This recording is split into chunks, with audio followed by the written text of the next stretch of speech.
आइए आपको सीधे लिए चलते हैं। बीजेपी अध्यक्ष जेपी नड्डा इस समय बोल रहे हैं। 5 पिलर्स भी हैं, जिन 5 पिलर्स मोदी जी के कार्यशैली का एक तरीका है। सबसे पहला विषय है पीपल फर्स्ट, यानी लोगों को सामने रखो, लोगों की इन्वॉल्वमेंट के साथ आगे बढ़ो, जनता की सोचो, उसकी तकलीफ को सोचो, उसके प्रति समर्पित भाव से चलो। और दूसरा है politics of unity and development.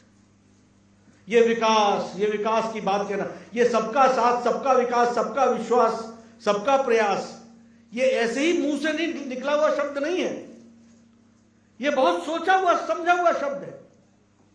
ये इंटीग्रल ह्यूमनिज्म, एकात्म मानववाद से हम आगे बढ़कर के आए तो अंत्योदय पर, उस अंत्योदय के अंत के लिए जो मंत्र निकाला गया वो सबका साथ, सबका विकास, सबका विश्वास, सबका प्रयास, इस बात को भी चरितार्थ करता है। इसलिए politics of unity and development. तीसरा है inclusive economy, Jan Dhan. Inclusive economy, ये इकोनॉमी को, एक तो इनफॉर्मल इकोनॉमी को फॉर्मल इकोनॉमी में लाना। इनफॉर्मल इकोनॉमी का मतलब होता है जिसका कोई जोड़ गुना घटा भाव है ही नहीं, पता ही नहीं चलता हो, कैश कहां से कहां फ्लो हो रहा है, किसके हाथ में गया, किसके हाथ से निकला, इसको फॉर्मल इकोनॉमी में लाना। आप देखिए इस देश में बैंक की दहलीज को क्रॉस करने वाले लोगों की संख्या 2014 में 2.25 करोड़ थी।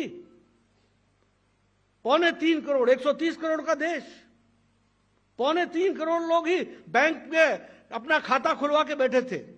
आज 45 करोड़ से ज्यादा लोग जनधन योजना के साथ जुड़े हुए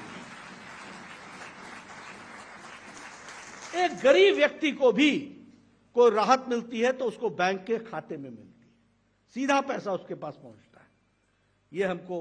ये इकोनॉमी को इंक्लूसिव बनाने का प्रयास हुआ है। उसी तरीके से गवर्नेंस का भी पैराडाइम शिफ्ट होना। और तीसरा, हर एंगल में वसुधैव कुटुंबकम को ध्यान में रखना। हम जो काम कर रहे हैं उसका देश का भला तो हो ही रहा है, लेकिन देश के भले के साथ साथ मानवता का भी भला हो, दुनिया का भी भला हो, उसके साथ अपने आप को जोड़ना। उदाहरण मैं बहुत दे सकता हूं। अभी ये कोविड की बात कीजिए, अगर 200 करोड़ के डोज यहां लगे हैं वैक्सीन, तो 100 देशों को तो वैक्सीन मैत्री में हम लोगों ने वैक्सीन दी है।